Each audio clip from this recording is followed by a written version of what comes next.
Today we're going to demonstrate the hip hinge, which is a really important exercise for anyone that suffers from lower back pain or hamstring tightness.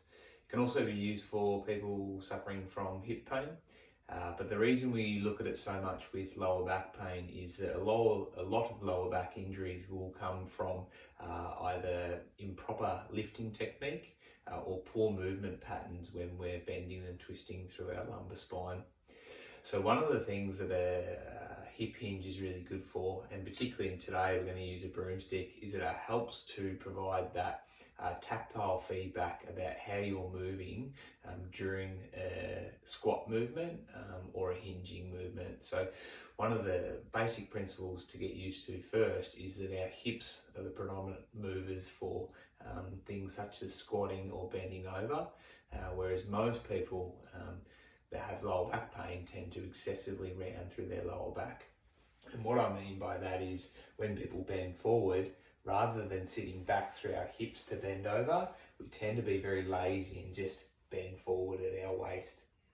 That puts a lot of strain through the muscles, joints, ligaments, discs in the lower back, and they're the injuries that most people present to a health professional for. The critical role, I guess, of teaching someone to hinge through their hips better is that it'll begin to load up their glute muscles and their hamstring muscles.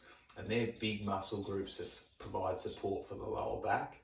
And if we can get those muscles trained to move in a better way, that will go a long way to getting rid of that stiffness, achy, grumbly lower back that a lot of people suffer from. So what we want to do with the broomstick is we want to place it behind our back.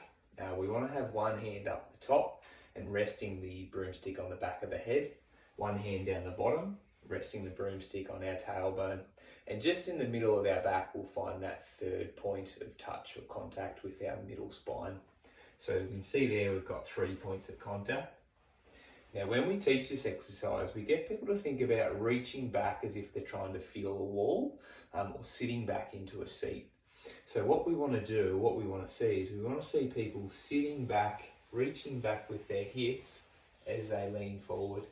So in this position here, all 3 points of contact stay in touch with my spine.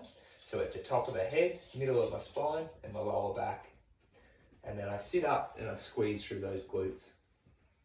Now that's different to someone who, let's say, doesn't hinge through their hips, and instead when they bend forward, they round through their back and they lose those 2 points of contact. So one with the head and one with the lower back.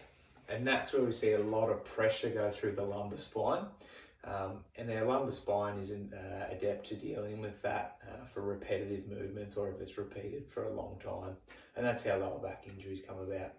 So simply practicing that hip hinge, maybe sort of 10 to 20 times every morning, every afternoon, wherever you get the chance in your day, can be really effective at helping with any lower back discomfort you have.